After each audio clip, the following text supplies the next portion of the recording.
Broadcasting live from the Roanoke Valley of southwestern Virginia. Join us and see what life looks like from a medium's perspective with Reverend Tracey Lockwood, the medium's medium. We'll explore the tools of psychic development, hear stories and experiences from the other side, and learn to listen to our natural intuition. Now, our host, Reverend Tracey Lockwood. Hello, beautiful lights, and welcome to another episode of From a Medium's Perspective. Before we get started with today's amazing guest, I just wanted to remind you that if you're interested in private reading or a private psychic mediumship tutoring session or set of sessions or live webinar group classes or certification or self-study options, you can find more information at my website at MEDIUMTraceyLockwood.com.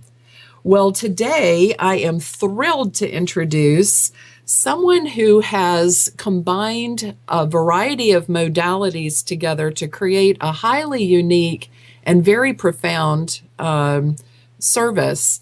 And I'll tell you a little bit about him. He has had a chance to study and meditate with master healers and teachers of all faiths. And I truly respect that because my background also reveres all faiths and has had them woven through as well. He trained in medical Reiki, Sufi healing, which I'm particularly interested in, sound healing, also an interest, meditation, and he is in the process of getting certified in science and the art of herbalism. He studied in Nepal with a Tibetan healing master and was instructed on the power of Tibetan healing bowls.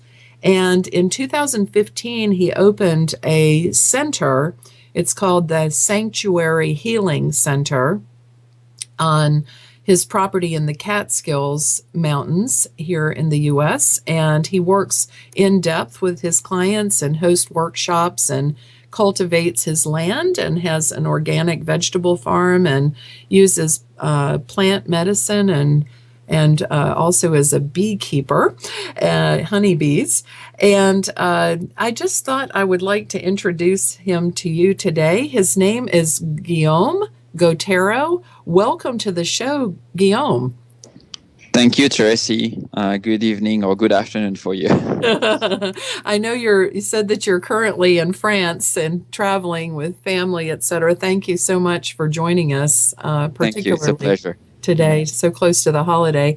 I want to share with our listeners your website immediately because often they like to snoop about and check people out. And so for the listeners out there, his website is thesanctuaryheal.com. The Sanctuary Heal, as in healing, thesanctuaryheal.com. Well, welcome. Thank you. And I just, because I created this show to try to keep it not like stiff interviews, but to have it an authentic dialogue between professionals and named it From a Medium's Perspective, I was wondering if you would be willing to talk just a second about how your life has been affected and how your perspective might have changed by doing some of these healing modalities that you have learned. Well, I think I started like many healers, I guess, with my own healing, 10, 15 years ago. And I started to explore different modalities. So I was training Reiki and meditation and sound healing. And then I started to be really interested into shamanic work, and I started, travel a lot to Peru and to Brazil to work with shamans over there, and then with American Native Indians here in the U.S. And my path got really, really, changed. I had a career at the time where I was a CEO. I was working in the corporate sectors. I was not very happy, and maybe we'll have a chance to talk about it a little bit later. Yeah. But that calling, I just knew there was something else for me to do, and I started, practicing the different things I learned, and over the years, spirit, that's the best way I think to describe it for me, started to show me a certain way of working with people. Which some techniques were techniques I learned, but I would say that probably 80% of the work I do today is more things that have been channeled and I learned along the way. And so it was a big, difficult path for me because I'm trained as a scientist. Mm-hmm. I train also as a medical doctor for animals, as a veterinarian. So I learned medicine and surgery, I would say the Western way, very logical and certain way to approach disease and pathology, and spirits kind of came in and saying, no, it's not how it works. No, you have to look at the whole thing, you have to look deeper and at all the layers, and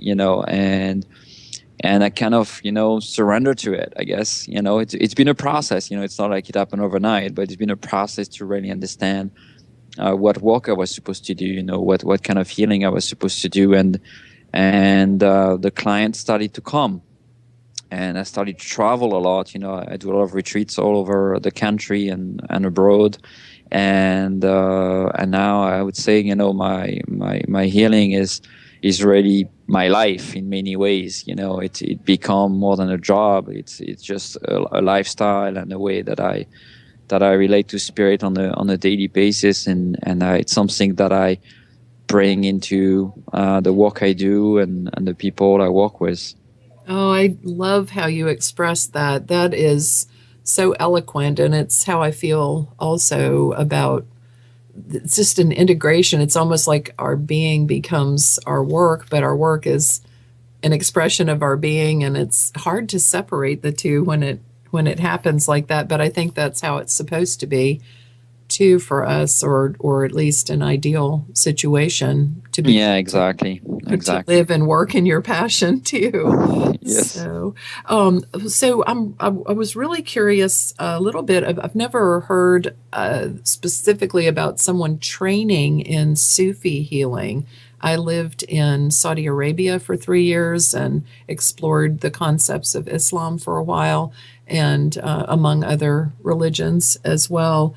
And I was just curious, could you just elaborate, just encapsulate? I know it's impossible to do it in a short time, but I just wanted to hear a little bit about Sufi healing. And maybe explain too, because I don't know if the general listener knows how to differentiate Sunni, Shia, and Sufi. Yes, yes. And it came. It's funny because the Sufi healing came at the beginning of my path. I was in India and I was doing volunteering work, and I just quit the corporate sector. So that was like 10 years ago now, and I was going to do a meditation retreat, a Vipassana retreat. So I was going to go for 10 days in silence and do my meditation retreat. And one guy just stopped in the streets in Dharamsala, which is in northern India, where the Dalai Lama lives. And he stopped me and he said, "You are a healer." And I was like, "What?" It's like, "You're a healer." And anyway, there's a lot of people in India that stop you in the street to tell you a lot of different things. And I was just trying to get through, and to get to my retreat. And somehow, over the next 5-10 minutes, he really convinced me. He was saying a lot of things about me and about my family and my past. And I was very intrigued by him. And so he was one of my first teachers. He's a Sufi healer. Oh. And so Sufism is a branch of Islam. It's a mystical branch, a little bit like Kabbalah is for Judaism.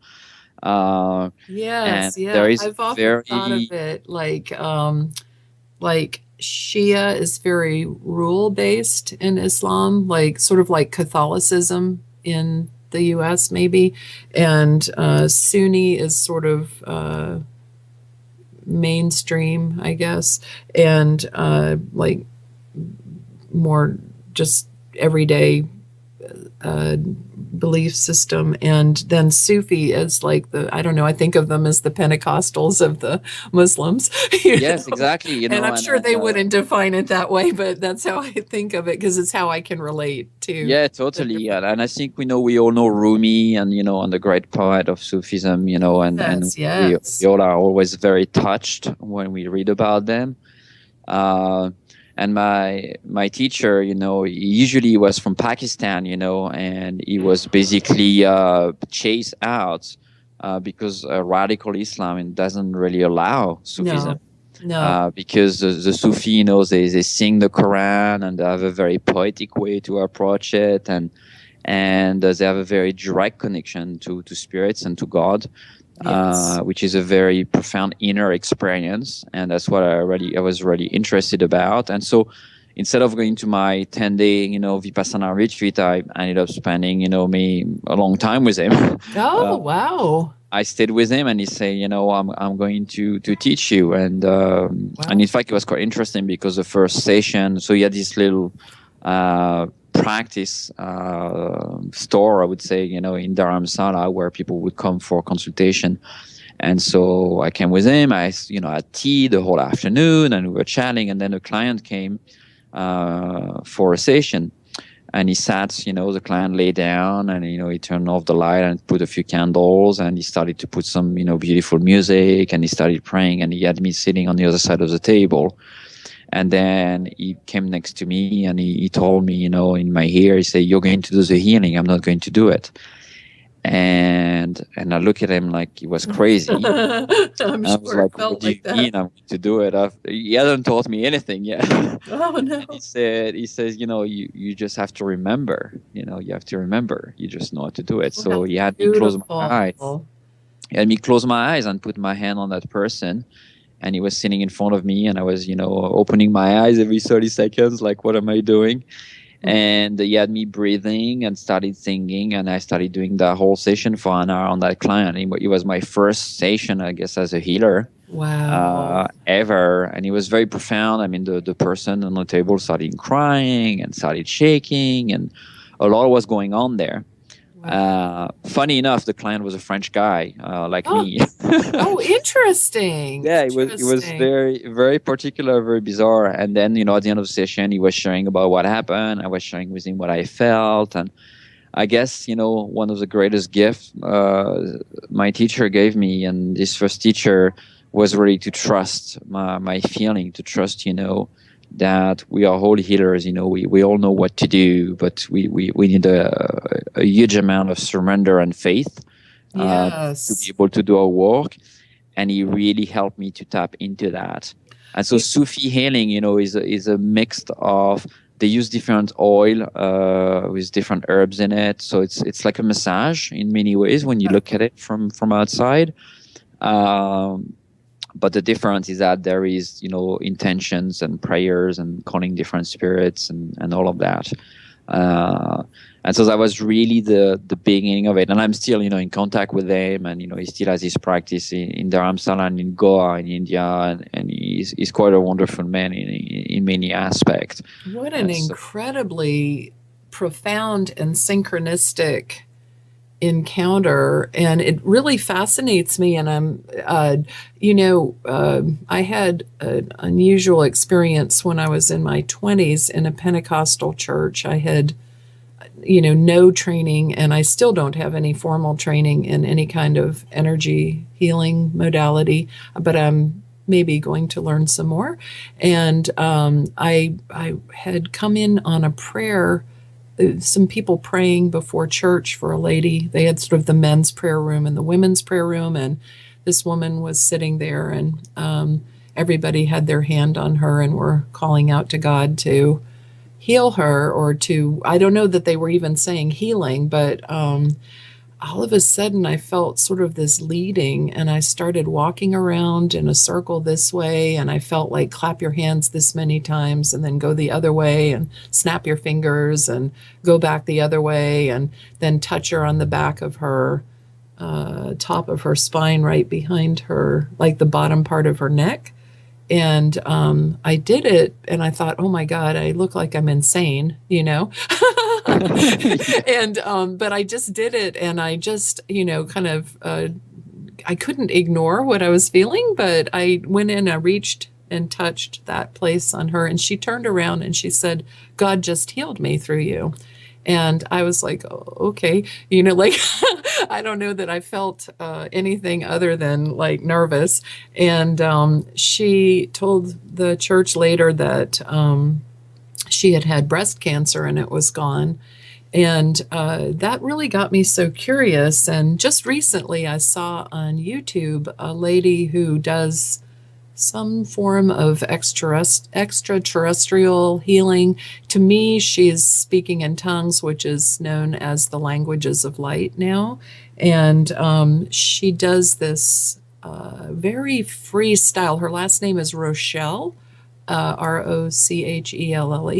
And I don't know her, but I was just admiring the liberty that she worked in, the freedom to just, you know, sense and that. And I just thought, wow, what an incredible gift you received from your teacher to start you with that. I just, when you said, you know, the courage to trust your feeling and that we do know what to do.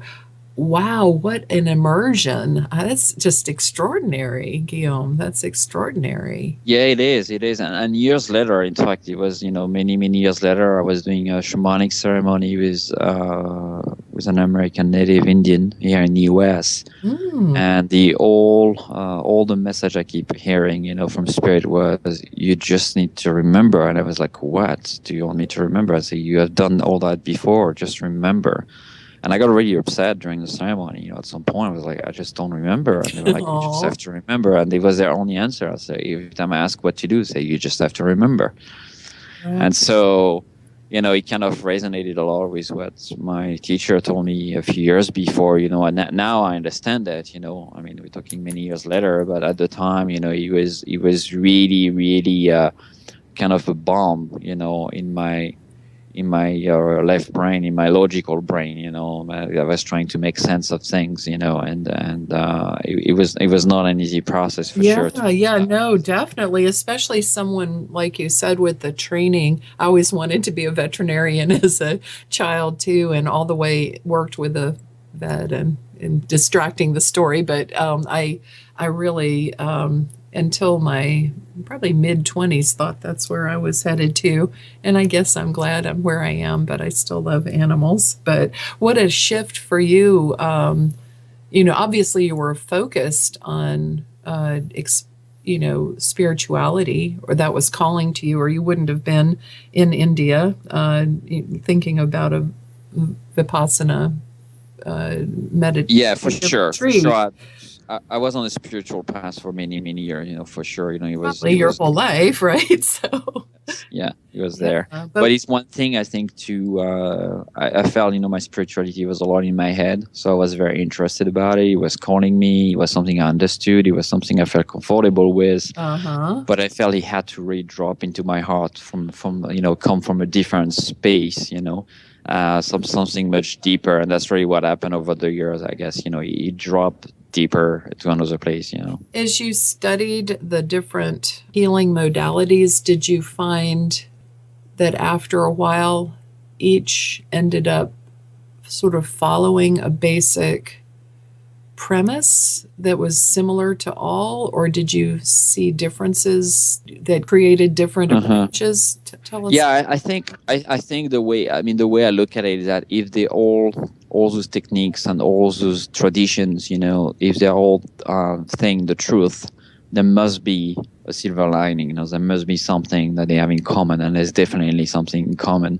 And that's why sometimes people are a little bit, but you know, they say, you should just choose a path. You know, either you do shamanic work, or you do Reiki, or you do, you know. It's too rigid. To me, you know, it's like looking from just one angle at a person, but if you have many angles to look at it and different techniques, you might have a better view on what to do. And I felt also it forces you to open your heart. It forces you to stretch your heart. Maybe it was like, well, maybe I disagree with that. Why do I disagree? You know, and going into techniques that maybe feel a little bit different. And then as you dive in it, you start finding commonality. You know, you start finding things that obviously you see. Well, it's like, you know, it's the same word but using different language. So it might sound very different and look very different, but in fact, they're talking about the same thing. Could you take the 3 types of energy healing that you studied and talk about the nuances, the difference, like the approach that's particular to them? And then would you tie it together and explain to us the commonality of the principles underneath that are the same? Yeah, I mean, I think the main thing, and that's how I'm looking at it, you know, is that we need to be able to deepen our connections to source in general, whatever we call source, you know, whatever, you know, it feels like and look like for us. So I think it's really important that we have that connection and we need to deepen it. And then once we tap into that source, you know, to be able to channel it and whatever it means, you know, and if you do Reiki, it's through different symbols, you know, if you do other type of healing, it might be a different techniques. And it's how do you create a vessel with your body, with your mind, with your spirit to be a recipient of that energy and that light and transfer it. So for me, for example, I use the runes, you know, and the rune path. Yeah, you know, tell us a little bit that. Yeah, so the runes, you know, it's old, you know, there's those little stones, and maybe some of, you know, your people listening right now have seen them before. You know, they have different symbols on it. There's 24 runes that people know, and people know them mainly for divinations, but in fact, runes, there's a shamanic path to the runes, and which my teacher, you know, has been, you know, practicing for over 30 years. And I've been trained for many, many years now with them. And you can use those little stones, and your little symbols are like a key, basically. And each symbols have a different energy. And some connect you to the earth, some connect you to the sun, some connect you to moving forward, some connect you to letting go, some connect you to the heart, etc., etc. And based on using those different runes, you can then call a different type of energy. And every time, you know, if I'm in the right mind space and if I'm able to just connect with it, you know, people that have never heard about the runes or don't even know what kind of thing I'm putting on their body will experience something really profound. And what they would share after is really something that is in relation with the rune I used. So clearly, you know, it's working with the underlying energy of every person. And then, you know, whatever we feel like using, you know, it's whatever is calling our heart. I guess it's whatever resonates the deepest with our soul, with who we are, and it's whatever is going to have the most effect for the people, you know, we work with. Yes, yeah. So really touching into allowing sort of the inspiration of spirit to flow through to guide the format that is particular to the individual. Yeah, I mean, definitely. And, you know, for example, the runes, people know them as using as those little stones, but one of the way I use them is to put my body in the shape of that stone, of that symbol, and to sing and to call the runes. All the runes have a name, and by calling them, then you call that energy, and I call it until I feel it in my body and until I feel it's being transferred to the person. Oh, beautiful. Oh, that is really, really cool. How would you differentiate Sufi healing from shamanic healing? They're similar, yes, but is there a different, like you said, with Reiki, you know, symbols are usually part of that process, and you've taken that to a whole different level with the runes. How would you differentiate Sufi and shamanic healing? Well, I really use shamanic healing right now. It's really been for a few years, and it's where my path is deepening really profoundly. To me, the shamanic path is a path where we connect to a lot of different spirits. Where in the Sufi healing you connect to God, Allah, like it's Yes. called, it's basically God. You connect to one source, which is we could say the primal source or the origins of everything, or it's what Yes. Jewish people call Elohim, and so we all use a different name, but let's say it's God as a source. Yes. And we all maybe have an image of it. It might be a man or a woman, or it might be a light, or it might be the sun.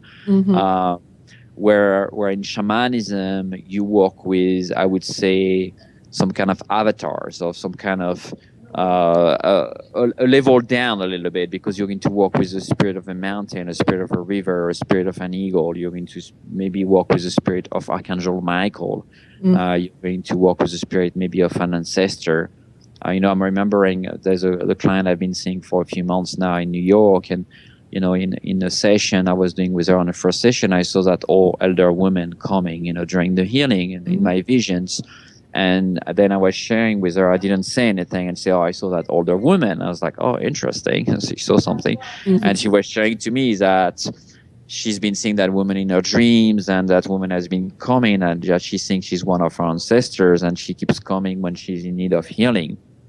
And multiple sessions down, we identify the woman, so we know she's one of our ancestors, and that woman is coming for healing. So in shamanic work, we're going to connect to the specific spirits. Yeah, that's very interesting. So that's cool. So Sufism would be a Sufic healing. I don't know how the proper term would be, more connecting to source, and then shamanic using an intermediary and of course, I think of it like as a medium, whether I am channeling an ascended being or a star person or an ancestor or a guide for somebody or an angelic. They're all they have different vibrations. I like the discerning of the different energies and being able to identify the specific path that the information comes through. But in essence, the message would be the same irregardless of who is giving it, because truth is truth. But it's interesting to pass it through the different frequencies and vibrations and energies of a particular personality. And then at the same time, sort of as you go higher on the vibrational spectrum, someone who is a person that has passed versus someone who originates from the realm of the guides, and then someone else who's from the angelic. The higher you go, sort of the less, in a way, the less differentiated we all become as we get closer to the vibration of source. It's just definitely. And I work a lot with Christ energy and with Archangel Michael. Yes. That's the one that comes in my work all the time, and people see them, even if they don't know who I'm working with. But I've also seen that many people got specific entities or spirits that comes, and for example, an ancestor. Even it's maybe not someone that's in this higher realm, but I don't like to classify them in terms of realms because we don't really know exactly how it's classified. Right. I think of it sort of if you think of it 3D, then it's like a ray or a spectrum of beings, and then if you think of it like a matrix, it's like I don't know, molecules phasing in and out of solidity to, the physical to the non-physical to the, just the different phases of being, I'm thinking of water, can be solid ice, or it can be liquid, or it can be evaporated, or, it's so fascinating. Wow. So tell me a little bit about, you sent me some things before the show and said that you kind of combine the shamanic work, the shamanic healing work with body work, and also a tantric approach. Tell us a little bit about tantric approach, the tantra. Yes, so basically Tantra, works with the sexual energy, so the energies of the first two chakras, so mainly the first chakra for men and the second chakra for women. And it's, in Tantric, in Tantra, or in Tao, those are considered the most powerful energies that we have in our bodies, which we all know how powerful those are, Yes. We just don't know what to do with it. And we just think, Tantra, or, very often people think of Tantra as those are like sexual practices. But they don't understand that sexual energy doesn't mean sexuality, doesn't mean intercourse. Yes, right. I think, so we can have, a sexual energy, but if it's redirected within the body, on the upper chakras, on the second, the third, within the spine, up to the head, those energy can be used for powerful work, because you can channel them into your hands and you can channel them into your energy field. And in Tantra, you learn how to work with those energy in a different way than just, having intercourse with someone. Right. And you use to recycle that energy within and to use them for spiritual evolution, spiritual awakening, or healing work. And over the last few years, as I was doing my healing work, it came during a ceremony I was doing. Spirit came and said, this is your path. You need to study Tantra. So I started, studying Tantra. And then they say, well, what you're doing is called Shamanic Tantric healing work. Oh, interesting. And so that's how they wanted me to call it. And in fact, I realized that during my session that I could feel that energy arising in my body, and I could channel it. And when I was able to tap into that, the healing session were much more powerful. But it's not purely tantric work where you would just use that, because some spirits will come at the same time, and then they will say, just put your hand at this part of the body and breathe that way and call that spirit, and then the person will have a profound healing, or something really powerful happening. And maybe we'll talk about some case, because I think they're quite interesting and how spirits works. And then I was like, to me, it felt really good, because I feel, a lot of my past has been about bridging different techniques and bridging different traditions. And I felt that this technique somehow is kind of bridging many different worlds, and they bring the most clarity, transformation, and support for the patients, I work with, either they're dealing with, depression or abuse or cancer or whatever they're dealing with, That's very interesting, and I do want to talk about cases, but I just wanted to interject a thought that came, with this trend toward people finding their own abilities, like I think with mediumship, I'm thinking, and psychic work. I think it's a level of awareness, and a lot of people have thought about the Kundalini awakening, where the blend of masculine and feminine energies, and that's what you seem to be talking about, rising along the spine. And sometimes, people will ask me like, oh, was there like a traumatic event that triggered your ability? And I did have a car wreck, but it didn't really start it, because I've done it all my life. Just maybe it cleared out some of my left brain so that I had more space for the right to express itself. But, they think of it as sort of like starting with a trauma, and then it's related to a sexual awakening. But I like how you said it doesn't stop there. It goes on up and activates and opens all of the chakras that are above that. And of course, it gets into some very high spiritual connection when you're opening your third eye and your crown chakra to connect with beings of light and beauty there. Yeah, totally. So cool. So yeah, share, if you will, share maybe something that happened with a particular client, or Yeah, I'm thinking, of I won't give name, but a woman I saw, this past year, and she came, because she was experiencing depression. She was in her 50s or early 60s, um, and she felt, stuck in her life. She was just coming out of her, very broken relationships, and with some emotional abuse into it, and she's been in many abusive relationship before, physically abusive or emotionally abusive, and I never, very often, I don't ask many questions to people because, contrary to Western world, it doesn't really matter. Somehow people have, because very often the roots of the problems or the way to solve it is not in the mind. It's not in the conscious mind. Yes. It's in the unconscious mind, and spirit works in the unconscious, in the conscious too, but mainly in the unconscious. Yes.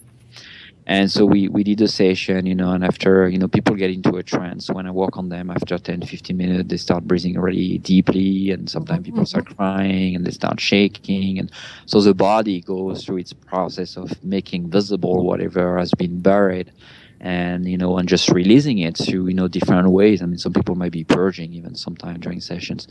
And at the end of the session, so after an hour and a half, I ask her, what happened, and if she could share a little bit about it. And she was sharing with me that she saw during the healing that she was abused when she was little, when she was a kid.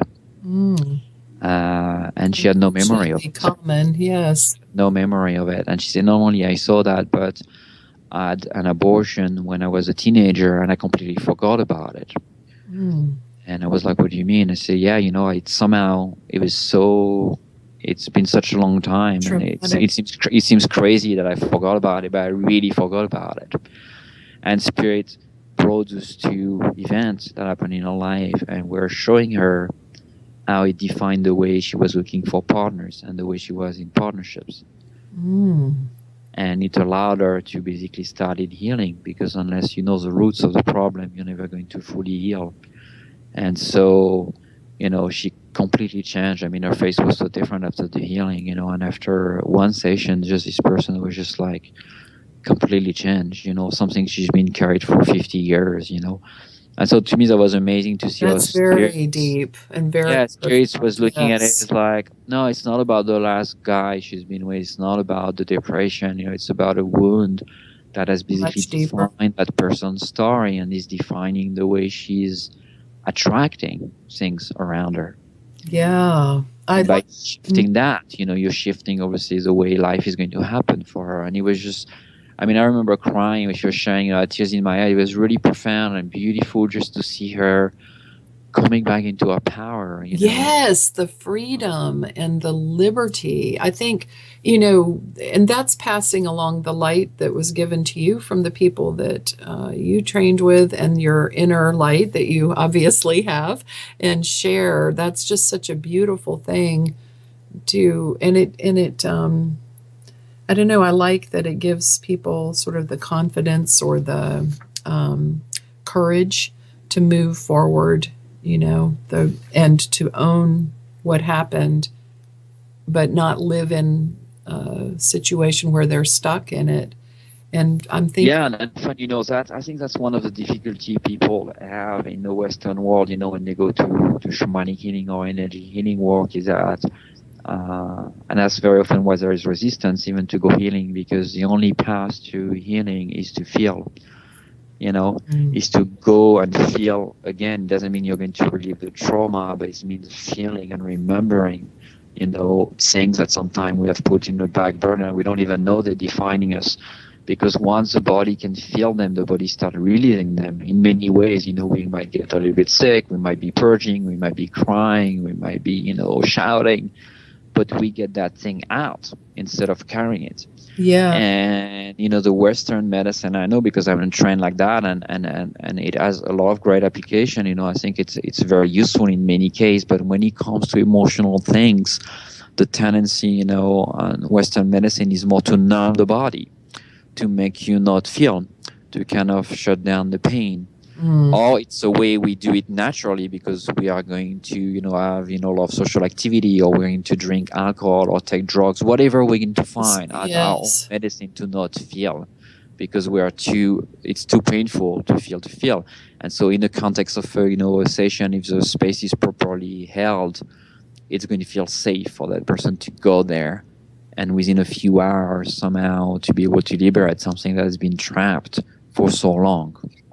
Yes. Yeah. I was thinking, conventional medicine and does look at treating, the symptoms and then, but being able to go back and either eliminate or identify the causative factors. It's true also, like in nutrition, some of the the disorders that we have in today's society that are so classic and they've become normal, diabetes, heart disease, high blood pressure, etc.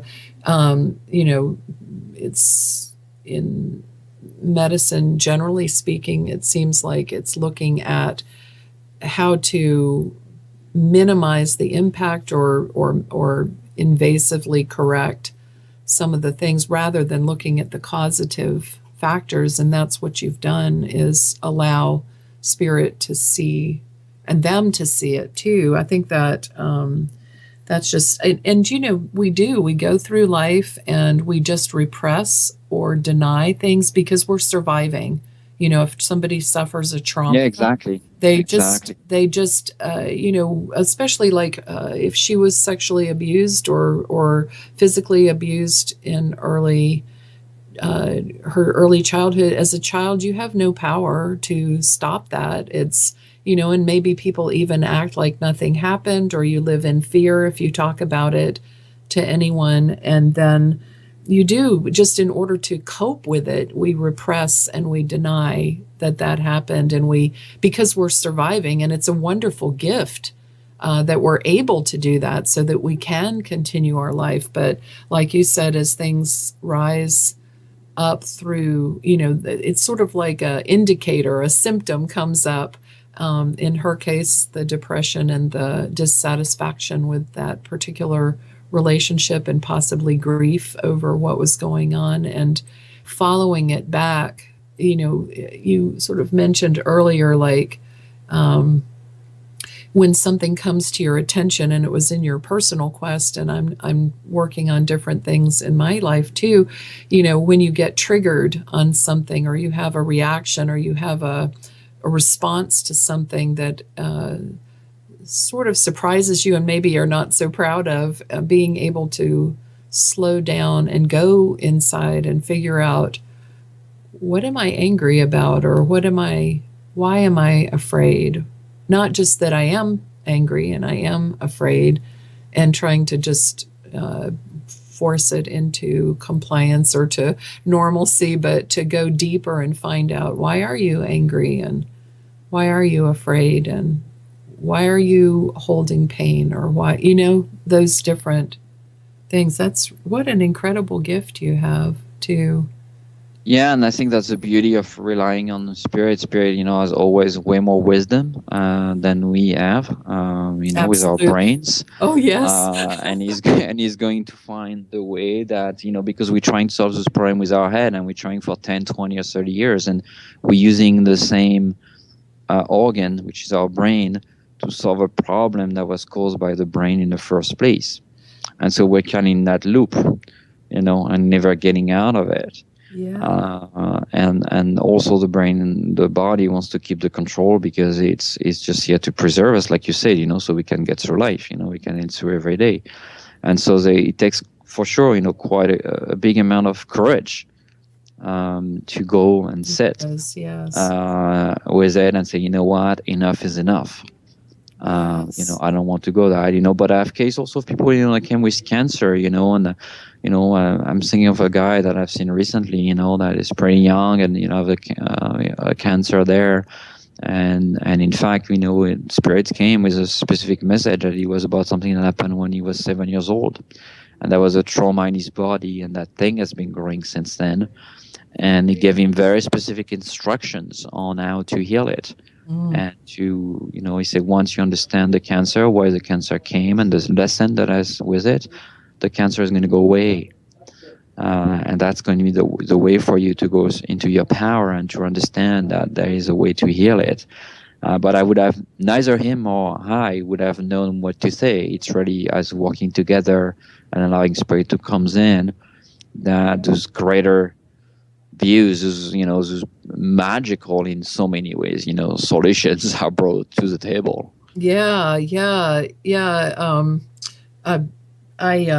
I was looking at YouTube yesterday, and I wish I could remember who said this, but they were talking about medicine, and instead of looking on that superficial level, to start trying to feel out, does it come from stress or lack of sleep or lack of activity or, sunlight, or are we getting the nutrients that we need? Like looking at the whole person, as to what's going on for them. And I guess that's the concept behind holistic medicine. But you express the joy and happiness of sort of your work being an expression of spirit moving through you. And I think that is the joy. That's the magic of connecting with spirit. I know with me it is too, because that wisdom that you referred to, it's so interesting. Do you know what I mean? It's like a perspective that we wouldn't No, it is definitely, otherwise. Definitely, yes. And it's so real in the sense that it isn't on a superficial level. And I think in today's society, so many people are isolated. Even if they're in a family, they feel isolated. The connection between people and our ability to form those bonds. Not a lot of people take time to look at that level. I'm so glad that you do. If you would, do you have maybe something you'd like to share with our listeners about something they could do to maybe, I don't know, expand their awareness, or something that was helpful, or a technique, a tip, something that you would share to encourage their remembering?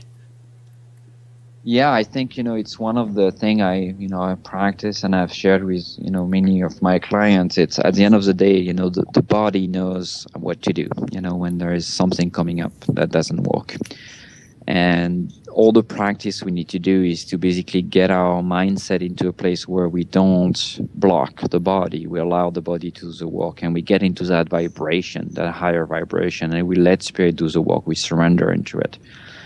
And so I share often with people my morning practice, which has kind of 4 steps into it, and which allow to kind of open that space. I always tell people, well, you want spirit to do the work for you, but how much space do you give to spirit during the day? That's interesting. Yeah. You might be awake, 12, 15, 16, 17 hours every day. Out of 17 hours, how many hours, how many minutes do you give to spirit to have space in your body, to have space to do some work? And that came to me same in something at a channel during a ceremony. And spirit was like, so basically what spirit was telling me, it was like, the first things I want you to do when you wake up, first thing when you wake up is not to grab your phone. Right. But, like many of us do, but it is to go into a practice of gratitude. Yes. And kind of starting wiring your brain in the morning with positive things. But it's not a gratitude practice from the head, it's a gratitude practice from the heart. Yes. Meaning if you say, well, you know what, I'm grateful, let's say, for my house or for my husband, for my kids.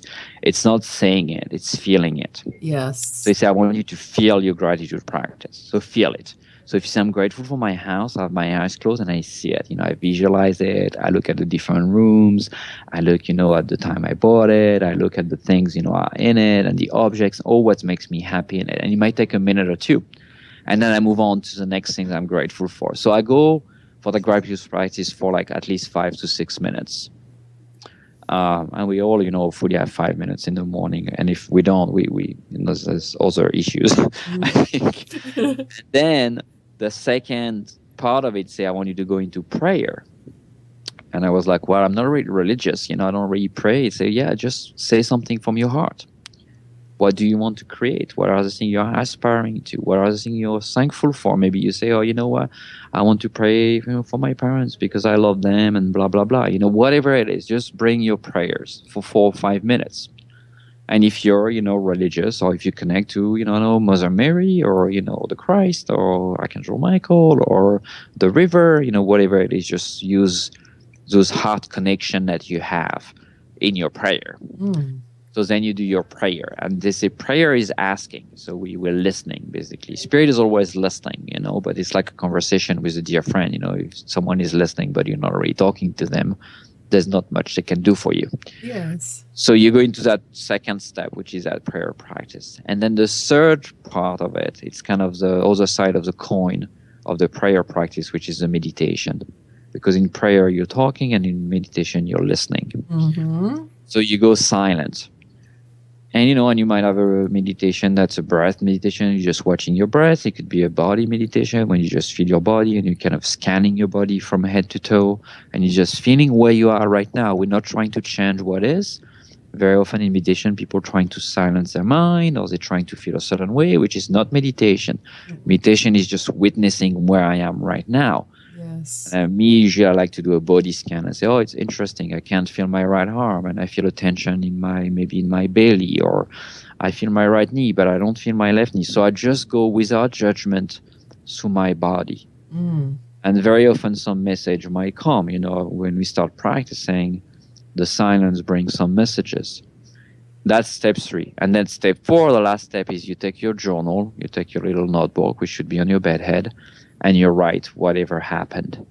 It could be nothing happened. It could be just 2 words, or it could be, it was all silent, or I didn't feel anything, or I felt anger, or I felt pain, or I just remembered my old friend X, Y, and Z.